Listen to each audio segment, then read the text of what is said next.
حضرت ابراہیم بہت بڑے مہمان نواز تھے، صرف قربانی نہیں دیتے تھے، سارا سال بہت سارا لنگر، بہت سارا کھانا پینا، بہت ساری چیزیں جاری رہتی.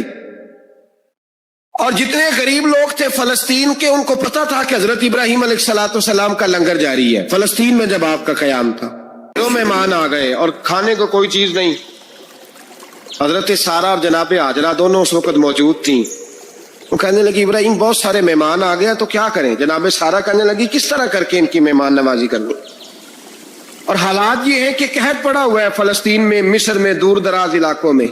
حضرت ابراہیم کہنے لگے یہ اللہ کے مہمان ہیں اور ہمیں رب کریم کا بندہ سمجھ کے آ گئے، اللہ ہی بندوبست کرے گا. فرمانے لگے میرا مصر میں ایک دوست ہے، وہ قحط کے دنوں میں غلہ جمع کر لیتا ہے، میں اس کی طرف پیغام بھیجتا ہوں، مجھے امید ہے وہاں سے غلہ ملے گا. 2-3-5 اونٹ والے غلام بلائے اور ان کو کہا کہ جاؤ غلہ لے آؤ مصر کے دوست سے.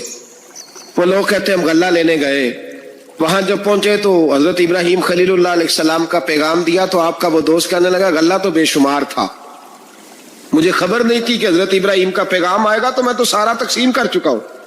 لوگ لے گئے، اب تو کوئی شے نہیں. اب وہ خالی آ گئے، 5 کے 5 اونٹ. جب خالی آئے تو حضرت ابراہیم کی حویلی کی دیواریں چھوٹی چھوٹی تھیں. ان غلاموں میں سے، خادموں میں سے، آپ کے ان چاہنے والوں میں سے ایک کہنے لگا یار وہ غریب تو انتظار کر رہے ہوں گے کہ غلہ لینے گئے، ہمیں روٹی ملے گی.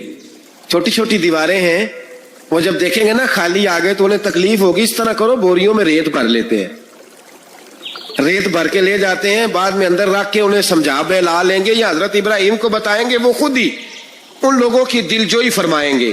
اب غلہ کی جگہ ریت بھر کے اونٹوں پہ رکھ کے لائی گئی. لا کے بوریاں جب رکھ دی گئیں، حضرت ابراہیم علیہ السلام دوپہر کے وقت آرام فرما رہے تھے. بی بی سارہ اٹھی، کہتی ہیں جب میں نے دیکھا نا کہ بوریاں پہنچ گئی ہیں تو گئی، غلام کو ساتھ لیا اور اس کو جب کھولا نا تو کہتی اتنی حسین گندم میں نے پہلے کبھی دیکھی نہیں تھی، اتنا پیارا دانہ میں نے کبھی ملاحظہ ہی نہیں کیا تھا. فرماتی ہیں جب اس کو پیس کر چکی میں روٹیاں پکائیں تو خوشبو دور دور تک پھیل گئی، اعلیٰ غذا بنی. بڑے بڑے کھانے بیبیوں نے مل کے پکائے، چن دیے گئے. حضرت ابراہیم اٹھے تو لوگ کھانا کھا رہے، سجدہ شکر ادا کیا، اور جب سجدے میں گئے تو وہی آنے لگی، پھر رونے لگے. جب پلٹ کر باہر تشریف لائے تو جناب سارہ کہنے لگی ابراہیم تمہارا مصری یار بڑا اچھا ہے، اس نے اتنی اعلیٰ گندم بھیجی ہے کہ اتنی تو میں نے پیاری گندم کبھی دیکھی نہیں. جناب ابراہیم مسکرائے، فرمانے لگی سارہ یہ مصری یار نے نہیں بھیجی، یہ میرے عرشی یار